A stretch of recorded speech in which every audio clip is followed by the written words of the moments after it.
말씀은 디모데후서 4장 16절부터 18절입니다. 내가 처음 변명할 때에 나와 함께 한 자가 하나도 없고 다 나를 버렸으나 그들에게 허물을 돌리지 않기를 원하노라. 주께서 내 곁에 서서 나에게 힘을 주심은 나로 말미암아 선포된 말씀이 온전히 전파되어 모든 이방인이 듣게 하라 하심이니 내가 사자 입에서 건짐을 받았느니라.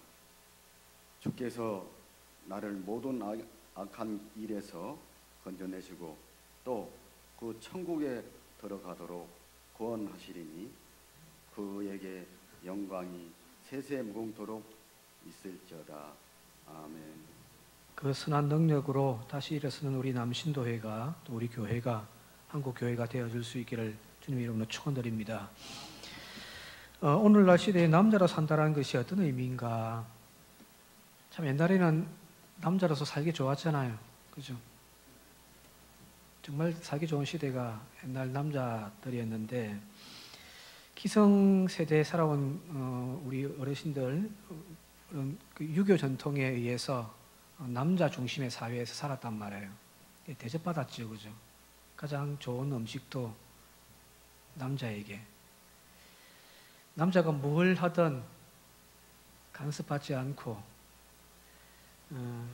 모든 혜택을 누렸던 시대에 살아왔습니다만은, 그런데 지금 시대, 오늘 시대에는 양성평등 시대라고 사람들이 이야기를 합니다. 완전하진 않지만 또 어느 부분에서는 여성들이 우월화되어진 시대에 살고 있습니다. 다르게 표현하면 남자들이 살기 힘들어진 세대가 이제 되어졌다는 이야기예요. 오히려 남성들이 약자가 되어지고 이제 보호받아야 할 존재, 그 입장이 바뀌어진 시대가 오늘날 시대입니다. 자, 이런 시대에 남자로 산다라는 것, 남신도로 산다라는 것이 어떤 의미인지 한번 좀 고민하고 또 새 힘을 얻는 시간 되었으면 좋겠습니다. 요즘 보면 남자들이 어깨가 축 처져 있잖아요. 특히 코로나 시대에 밖에 못 나가니까 집에만 있다 보니까 구박이란 구박은 다 듣고요, 그죠? 은퇴하고 난 다음에 별 할 일 없이 또 가정을 지키다 보니 또 가족에게 또 구박받는 존재. 오늘 바로 이런 시대에 이 남신도의 주의를 우리가 지킴을 통해서 외로운 우리 남자들에게 새로운 힘과 용기를 북돋아주는 시간들이 되어줄 수 있길 바랍니다. 그래서 오늘은 집에 돌아가셔가지고 찬송 부르시면 더 좋은데 집에 돌아가셔가지고 핸드폰에 나훈아 씨의 사내라고 한 노래를 좀 듣고 힘을 얻었으면 좋겠습니다. 추석 때 보니까 나훈아 씨가 막 빅히트를 쳤더라고요. 제가 잘 아는 사모님 중에 한 분이 제일 좋아하는 노래가 나훈아 씨의 사내라고 하는 노래거든요. 그래서 뭔 노래인가 저도 한번 봤더니 노래 괜찮더라고요. 벌거벗은 몸으로 태어나 이 세상에 태어나 자랑할 것 없어도 부끄럽지 않았다. 미련 같은 것 없다. 후회 역시 없다. 사내답게 살다가 사내답게 갈란다. 다시 좀 처졌던 어깨가 다시 좀 힘을 얻고 또 용기를 얻는 우리 모든 남신도들 또 남자들 되어줄 수 있길 바랍니다. 오늘 성경 본문 말씀으로 들어가도록 할게요. 오늘 말씀에 사도 바울이 지금 에베소에서 목회하고 있는 자신의 제자 디모데에게 지금 편지를 써서 용기와 위로를 지금 전하여 주는 내용이 바로 디모데 후서입니다. 그런데 여러분들, 용기를 주는 사람, 누군가에게 위로를 하고 용기를 준다라고 하는 것은 그 타인에게 북돋아 주기 위하여 먼저 자기 자신이 용기가 있어야 되고 위로가 있어야 될 거 아니에요. 그죠? 나는 지금 힘들다고 막 어깨 쭉 처져 있으면서 그 누군가에게 힘내! 이렇게 말할 수 없잖아요. 그죠? 힘을 북돋아 주고 위로를 하기 위해서 먼저 내가 위로받고 내가 먼저 힘이 있어야 될 거 아니에요. 그죠? 그런데 오늘 읽은 성경 본문의 내용을 이렇게 앞부분을 좀 생략했습니다만 쭉 전체적으로 읽다 보게 되시면은 지금 디모데에게 위로하고 용기를 주려고 하는 바울의 모습 자체가 굉장히 지금 낙심되어져 있고 지쳐 있는 모습을 우리는 발견할 수가 있거든요. 지금까지의 바울 서신들, 신약 성경의 한 3분의 2 가까이가 되는 분량을 바울 혼자 쓴 책들인데 거기에 보게 되어지면 바울은 그야말로 용기 있고 힘이 있던 사내의 모습이었는데 그런 바울의 모습은 찾아보기 힘들고 왠지 지금 호감을 주는 모습이 바로 지금 바울의 모습이라는 이야기예요. 우리가 흔히 바울이 제2차 전도 여행 당시에 복음을 전하다가 잡혔던, 그래서 투옥되었던 빌립보 감옥의 그 상황의 모습을 여러분들 잘 기억하실 거예요. 복음을 전가하다가 붙잡혔어요. 그리고 이제 감옥에 넘겨졌단 말이에요. 그 감옥에 넘겨지기 전에 그야말로 수없이 많은 매를 맞고요. 그 아픈 상태를 이끌고 신라와 함께 지금 빌립보 감옥에 지금 투옥되어 있는 상황입니다. 그런데 그 매 맞고 상처 속에서 고통 가운데 있던 그 바울과 실라가 오히려 그 속에서 절망하고 낙심하기보다는 오히려 찬송을 하더라는 거거든요. 사도행전 16장 45절로 24절로 25절입니다. 함께 한번 읽어보도록 할게요. 그들을 깊은 옥에 가두고 그 발을 차고 위에 든든히 채웠더니 한밤중에 바울과 실라가 기도하고 하나님께 찬송하며 제수들이 들었더라.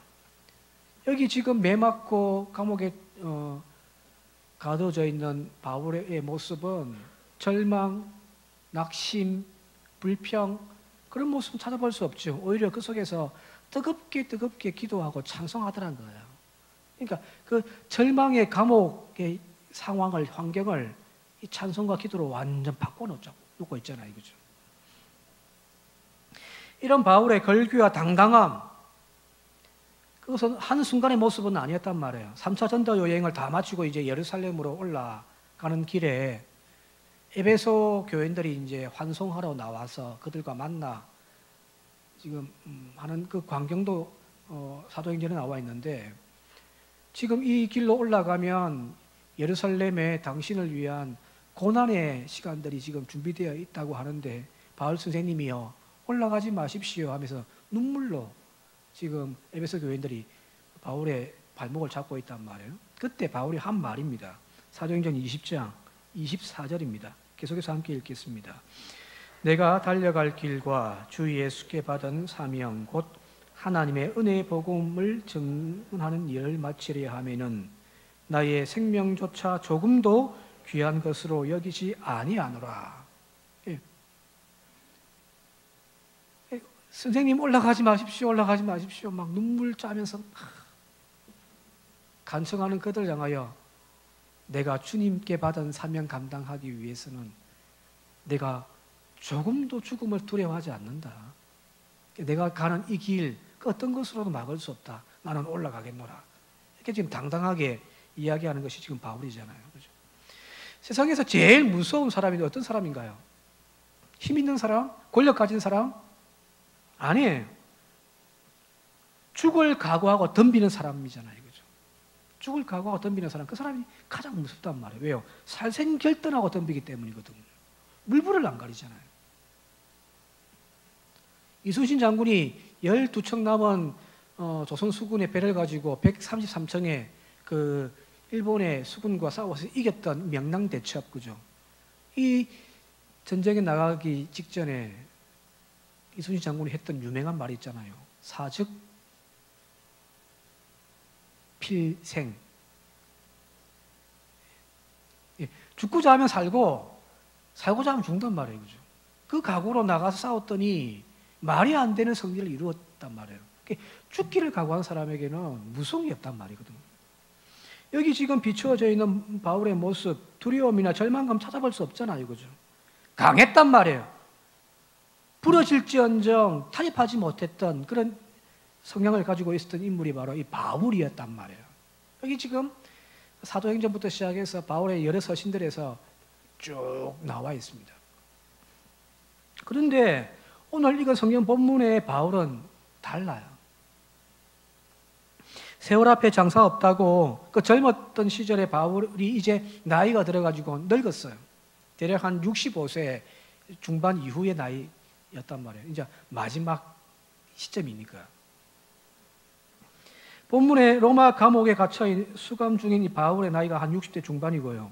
그리고 그가 지금 이 감옥에 습기 가득 찬 차디찬 바닥에 홀로 지금 들고 있단 말이거든요. 지금 앞에 보이는 그림이 지금도 남아있는 로마의 지하 감옥이에요. 지금 오른쪽에 있는 뭐 하수구 같은 것이 있는데 그게 하수구가 아니라 지하 감옥 입구입니다. 뭐 문을 열고 들어가고 하는 그런 구조가 아니라 지하 감옥 자체가 다른 입구가 없습니다. 저기에 그냥 구멍 하나 있고 거기에 그냥 죄수를 그냥 던져 넣어버리는 거예요. 그리고 안에 들어가게 되어지면은 지금도 저기에 이제 들어가면은 지하이니까 그냥 저기 입구 쪽으로 천정에서 빛이 들어오는 것이 전부이고 그야말로 다 사면이 막혀 있습니다. 차디찬 습기가 확 올라와요. 또 그 밑으로는 시내가 흘러가지고 그 습기가 그대로 올라온단 말이에요. 지하이니까 습기가 많고 또 춥잖아요. 빛도 안 들어오고 그러니까 제대로. 건강한 사람이 저기에 들어간다 할지라도 얼마 있지 않으면 금방 시들시들하면서 병을 앓을 수밖에 없는 그런 환경이 바로 로마 감옥입니다. 그런데 지금 60 중반대의 노인인 이 사울이 지금 저기에 갇혀져 있단 말이거든요. 이렇게 나약해 보이는 바울이 지금 디모데에게 편지를 썼습니다. 앞의 내용들은 뭐 생략하더라도 이 뒷부분에 극히 개인적인 이야기를 지금 적고 있으니까 여기에서 지금 바울의 모습을 우리는 발견할 수가 있거든요. 그러면서 뭐라고 이야기하냐면 속히 디모데야 속히 와달라는 거예요. 오늘 읽지 않았습니다만 디모데후서 4장 3절과 13절에 9절과 13절에 이렇게 됐습니다. 너는 어서 속히 내게로 오라는 거예요.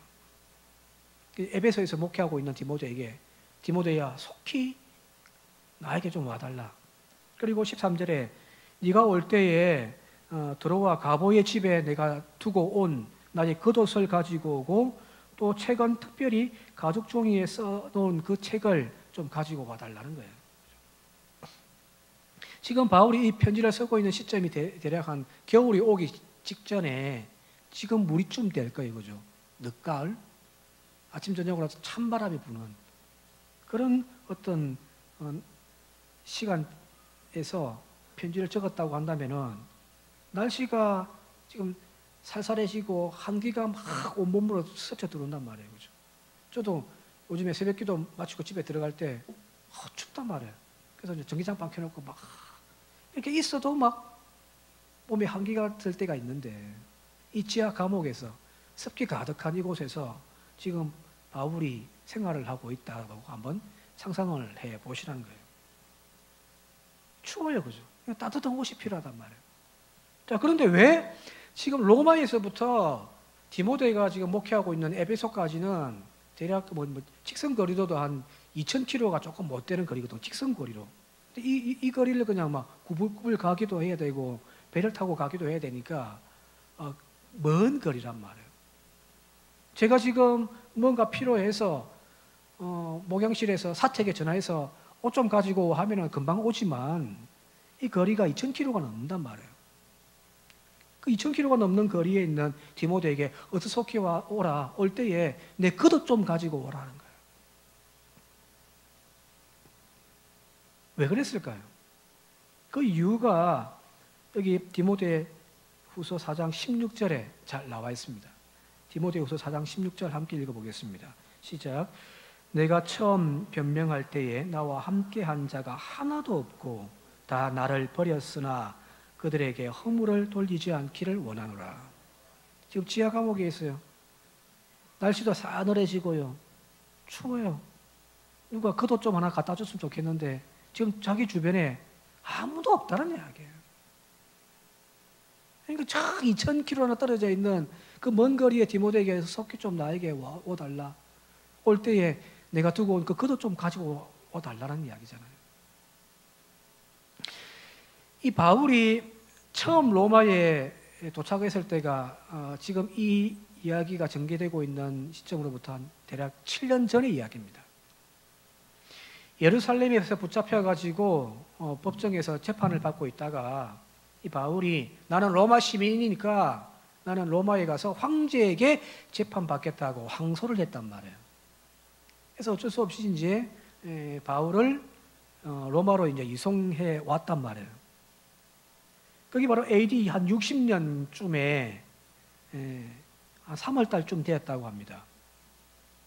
로마에 도착했던 이 바울은 처음에 재판을 받을 때에는 지금 1차 재판을 받고 2차 재판을 받는데 1차 재판을 받을 때에는 로마 군인이 한 명 자기를 지키면서 로마에 세를 얻어가지고 가택연금을 냈습니다.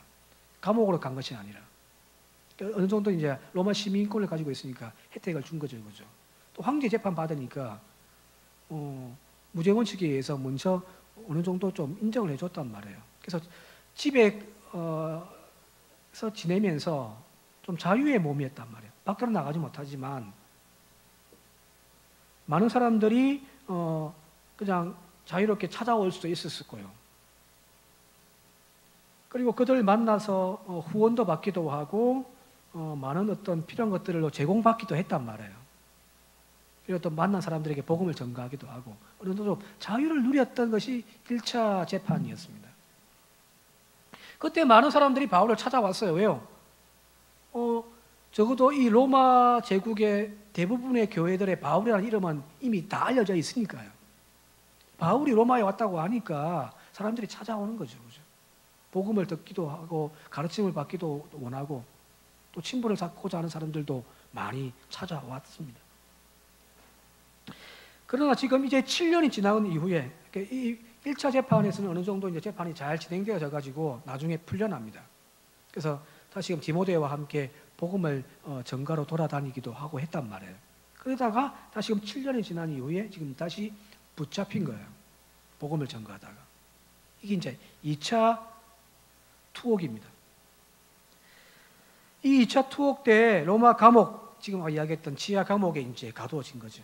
이전에는 어느 정도 자유도 있었는데 지금은 감옥에 그대로 갇혀진 거예요. 누가 외에는 다 자기를 버려두고 지금 다 떠나가 버렸다는 거예요. 바로 왜 지금 바울 곁에는 아무도 없을까? 누가 외에는. 그 이유가 바로 여러분들 잘 알고 계신 지금 바울이 지금 재판을 받고자 하는 황제 재판을 받단 말이에요. 이 황제 재판을 받고 있는 그 황제의 이름이 누구냐면은 여러분이 익히 알고 있는 네로 황제이기 때문입니다. 뭐 사진에 나와 있습니다만 네로 황제 유명하잖아요. 로마시가 큰 화재가 나가지고 지금 민심이 흉흉하단 말이에요. 자기에게 전부 지금 막 등을 돌리고 있고 지지율이 뚝뚝뚝 떨어지고 있는 그런 상황이란 말이에요. 그때 이 네로 황제가 이 모든 것을 타개하기 위하여 희생양으로 삼았던 것이 바로 그 당시 로마에서 지금 한참 부흥되고 있던 크리스찬들에게 다 뒤집어 치우잖아요, 그죠? 그래서 네로의 박해가 시작되어진 시점이 이 시점이란 말이에요. 자, 이런 교회의 엄청난 박해가 지금 진행되고 있는 상황에서 내가 예수 믿는다라고 떳떳하게 이야기할 사람도 없어요. 그죠? 잡히면 사자밥이 되어줄 수 있는 그런 상황들이니까 자기의 모든 재산을 다 박탈당하고 그야말로 주저앉는 그런 상황이니까. 자, 이런 상황에서 지금 바울 곁에서 바울을 위하여 변호해 주고요. 또 그가 이야기하는 복음의 정당성을 함께 변론해 줄 사람이 어디 있겠냔 말이에요. 바울 곁에 있으면 오히려 불이익이 당할 수밖에 없는 그런 상황이란 말이에요. 마음은 꿀떡같이 바울을 도와주고 싶고 바울 곁에서 지금 변호해주고 싶고 그런 마음이 있다 할지라도 지금 상황이 대환란의 그 박해의 상황인데 누가 나서서 내가 바울 돕겠다라고 하는 사람이 없단 말이에요. 마치 로마 병사에 붙잡혀가지고 재판을 받고 있던 그 예수님 곁에 제자들이 다 예수님을 버려두고 도망간 것과 똑같은 상황인 거죠. 지금 바울이 하는 말, 지금 내 곁에는 아무도 없다. 다 떠났다. 대만은 세상을 더 사랑하여 나아가 버렸고, 아무개는 어디로 갔고, 아무개는 어디로 갔고, 누가 외에는 내 곁에 아무도 남은 이가 없다. 그러니 디모데야 속히 나에게로 오라, 이 이야기예요.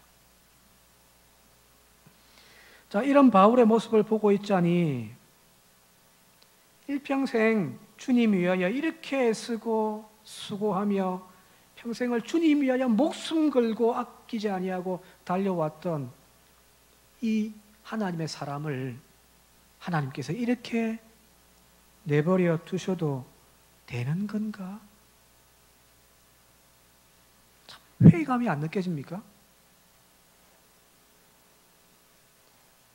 자기의 이익을 위해서 뭔가 세상에 한번 이름 한번 날려보겠다고 그렇게 열심히 달려왔던 것도 아니고죠. 바울의 빌립보서의 고백처럼 그 출세의 길로 나가던 바리새인의 그 길 다 이제 배설물로 여기고 오직 복음 외에는 아무것도 나에게는 의미 없다라고 하면서 그 어떤 여러 번의 매를 맞기도 하고 감옥에 툭 대기도 하고 돌에 맞아 죽기 직전까지 갔던 그런 인생을 살아왔던 이 바울을 그냥 이렇게 내버려 두어도 되냔 말이에요. 제 개인적으로 제 목회의 마지막의 모습이 이런 모습이라면 지금 교회를 위하여 헌신하고 하는 이것들이 난 회의가 될 것 같아요. 굳이 목숨 걸고 충성하며 달려갈 이유가 뭐가 있어요? 그렇죠?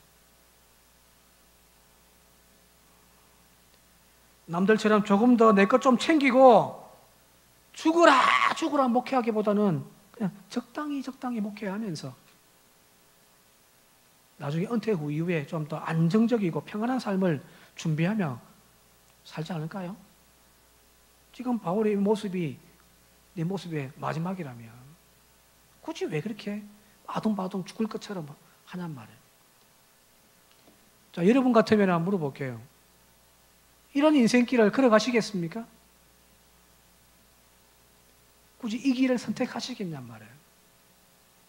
이렇게 그의 말년이 외롭고 추하고 뭔가 쭉 처져 있는 그게 다 아무도 없는 버림받은 것 같은 그런 마지막의 모습이라고 한다면은 여러분들 이 길 가시겠냔 말이에요.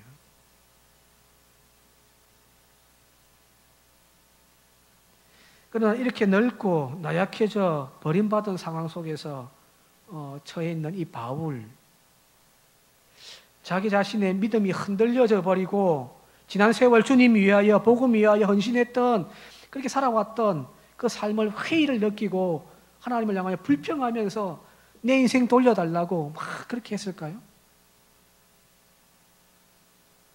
이런 생각은 어떻습니까? 제 같으면 아마 그럴 것 같아요. 제가 지금 바울의 이 상황이라면 하나님 이러려고 저를 목회자 세웠냐고 하면서 막 가슴을 치고 한탄했을 것 같아요. 그런데 여기 바울의 모습을 보게 되어지면 그렇지가 않더라는 거예요. 이 바울의 지금 상황, 처해 있는 상황, 그야말로 버림받았고 가난하고 늙고 병들어가지고 지금 힘없는 그런 모습 보여지지만 그러나 바울의 내면은 전혀 그렇지가 않더라는 거예요. 여전히 바울은 바울이더라는 거예요. 그런 지금까지 자신의 인생을 이끌고 오신 주님의 손길을 감사하고 있어요. 자신이 걸어온 지금까지의 모든 인생의 길들을 후회하거나 원망하지 않고 있습니다. 그래서 이렇게 고백합니다. 오늘 7절과 8절, 하장 7절과 8절 함께 읽겠습니다. 시작. 나는 선한 싸움을 싸우고 나의 달려갈 길을 마치고 믿음을 지켰으니 이제 후로는 나를 위하여 의의 면류관이 예비되었으므로 주 곧 의로우신 재판장이 그날에 내게 주실 것이다. 이 구절이 지금 본문에 우리가 읽었던 본문 바로 앞에 있단 말이에요. 한 10년 전의 이야기도 아니고요. 지금 자기의 상황을, 개인적인 상황을 가장 친한 믿음의 아들이라고 이야기하는 디모데에게 조금 적기도 했지만, 그러나 지금 바울의 마음은 이 감격과 이 고백이 넘쳐나고 있는 거예요. 여기서 말하는 의의 면류관, 스테판이거든요. 월계수관이에요. 우리 송기정 선수가 베를린 올림픽에서 1등으로 마라톤에 들어왔을 때 씌워주었던 그 면류관. 지난 자신이 끌어왔던 전도자의 삶, 목회하면서 많은 교회들을 섬기며 왔던 그 모든 시간들을 헛된 것이라고 후회했다면 이런 고백이 나오지를 않죠. 그죠? 이 수고의 끝에 보상이 바로 주님께서 나에게 면류관을 씌워 줄 거다라고 하는 고백으로 지금 바울은 이야기를 하고 있다는 거예요. 바로 이 길이 결코 틀렸다라고 자기 스스로 후회한다면 이런 고백이 나올 수가 없죠. 왜요? 이 면류관은 이 믿음의 경주 끝에서 받는 거니까.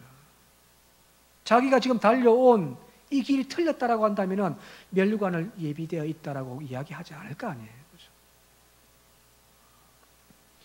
의로우신 재판장이신 하나님께서 면류관을 주실 것이다라는 이 확신은 바로 현재 진행되고 있는 이 땅의 이 재판이 지금 네로 황제, 기독교를 박해하는 네로 황제 앞에서 지금 재판을 받는단 말이에요. 다른 제목도 아니라 복음 증거하다가 자기에게 불리할 수밖에 없단 말이에요. 이 땅에서 진행되고 있는 이 재판은 분명 자신에게 지금 불리하게 돌아가고 있지만 또 지금까지 자신이 살아왔던 복음의 열정으로 세웠던 교회들이 다 지금 자신에게 등을 돌리고 자기 곁에는 한 명도 남아있지 않는 상황, 버림받은 상황이라 할지라도 하나님의 심판대 앞에서 하나님이 결코 너 실패했어 라고 말하지 않을 거라고 하는 확신이 지금 바울에게 여기 녹아져 있단 말이거든. 자, 그리 본다면 지금 바울, 지금 우리가 타임머신을 타고 돌아가서 혹은 영화를 본다고 할 때에 이 로마 감옥에서 지금 그야말로 추위에 들들 떨면서 재판의 그 불리함 속에서 지금 있는 바울의 모습을 우리가 지금 객관적으로 보고 있습니다만은 그 바울이 실패했다고 우리는 이야기할 수 있을까요? 아니요. 바울은 이야기하고 있잖아요. 이 길 끝에 주님께서 면류관을 준비하고 계시다. 자, 과연 성공한 인생이란 무엇일까요? 성공한 인생이 뭘까? 이 땅에서 수많은 사람들의 부러움과 성공의 신화라고 불리며 인정받는 그 화려한 인생을 살았다라고 해서 성공한 인생일까요? 그렇게 살았지만 주님 앞에 섰을 때, 주님의 그 심판대 앞에 섰을 때 내가 너를 도무지 알지 못하노라 고 주님께서 나에게 말씀하신다면 그 인생을 우리는 성공했다고 할 수 있을까요? 반대로 비록 부족하고 수많은 사람들이, 아니 가족들조차도 나를 인정하지 않는다 할지라도 그러나 사랑으로, 헌신으로 섬기며 땀을 흘리며 나왔던 그 인생이 주님께서 너 수고했다, 착하고 충성된 종아 라고 인정해 준다면 그것이 진정 성공한 인생이 아니겠냔 말이에요. 오늘 우리 남신도회가, 우리 남자들이 축 처져 있는 어깨가 바로 이런 믿음의 고백으로 다시금 펴질 수 있길 바랍니다. 가정에 돌아가면 자식 새끼들은 인정 안 해주잖아요. 아내가 우리 남편 해주지도 않잖아요, 이거죠. 근데 지금까지 이 가정을 위해서 배가 얼스러지도록 그렇게 수고하며 달려왔잖아요. 그죠? 사람은 인정해주지 않지만 하나님께서 인정해 주신다라고 하는 믿음의 고백으로 절망이 아닌, 패배자의 인생이 아닌 성공자의 인생이라고 우리 스스로 좀 위로했으면 좋겠습니다. 계속해서 바울이 이렇게 고백합니다. 17절과 18절 함께 계속해서 읽겠습니다. 시작. 주께서 내 곁에 서서 나에게 힘을 주심은 나로 말미암 말씀이 온전히 전파되어 모든 이방인이 듣게 하려 하심이니 내가 사자의 입에서 건지심을 받았느니라. 18절. 주께서 나를 모든 악한 일에서 건져내시고 또 그의 천국에 들어가도록 구원하시리니 그에게 영광이 세세무궁토록 있을지어다. 아멘. 아무도 도와주는 이 없고요. 홀로 버려진 것처럼 지하 감옥에서 외롭게 쓸쓸한 인생을 지금 맞이하고 있지만 바울은 지금 고백하고 있잖아요. 주님께서 단 한 번도, 단 한순간도 나를 버리지 않으셨다라는 거잖아요. 여기 17절 앞부분에 주께서 내 곁에 서서 나에게 힘이 되어주시더라.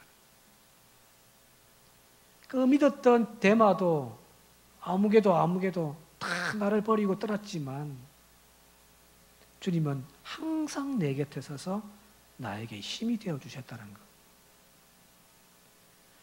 여기 자신이 이 모든 불리한 재판에서 하나님께서 도우셔가지고 역사하셔서 이제 곧 석방되어 자유의 몸이 되어질 거다. 지금 그걸 이야기하고 있는 것이 아니에요. 하나님 내 편은. 그래서 이 불리한 모든 여건을 다 역전시켜가지고 하나님 나를 승리케 하여 주실 거다. 지금 그런 어떤 소망을 품고서 하는 이야기가 아니란 말이에요. 앞부분에 이미 나왔잖아요. 내가 이제 전제로 부어져 드릴 때가 다 되었다. 나의 달려갈 길을 쭉 이야기했잖아요. 이거죠.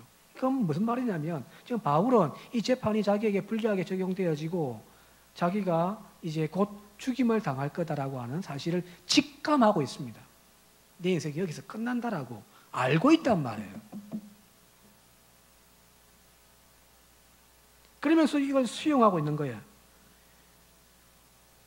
따라서 이 구절에서 말하는 바울의 고백은 하나님은 내가 어떠한 형편, 내가 어떠한 처지에 놓여 있더라도 결코 나를 버리지 아니하신다라고 하는 그런 믿음의 고백입니다. 자, 이리 본다고 한다면은 지금 바울이 우울하고 절망이고 실패한 한 노인의 모습으로 보여집니까? 아니면 여전히 다메섹에서부터 만났던 예수를 끝까지 붙잡고 달려오는 믿음의 승리자, 변하지 않는 바울의 모습이 보여집니까?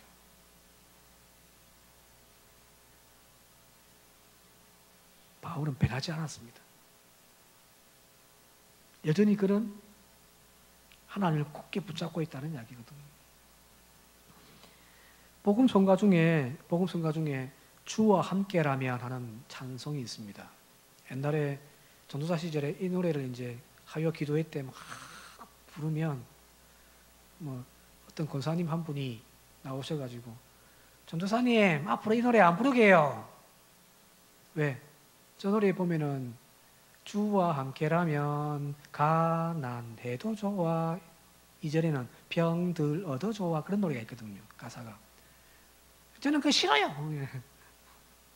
3절이 기대했습니다. 3절에 노래를 부르려니까 제가 또 못 부르니까 가사로 그냥 여러분 속으로 한번 불러보십시오. 3절에 내 마음 아시는 주 항상 함께 계셔. 약한 내 영혼에 위로와 능력 주시네. 가난해도 병이 들어도 시련의 밤 어둡고 깊어도 나는 결코 떠날 수 없어. 아름다운 주의 나라를.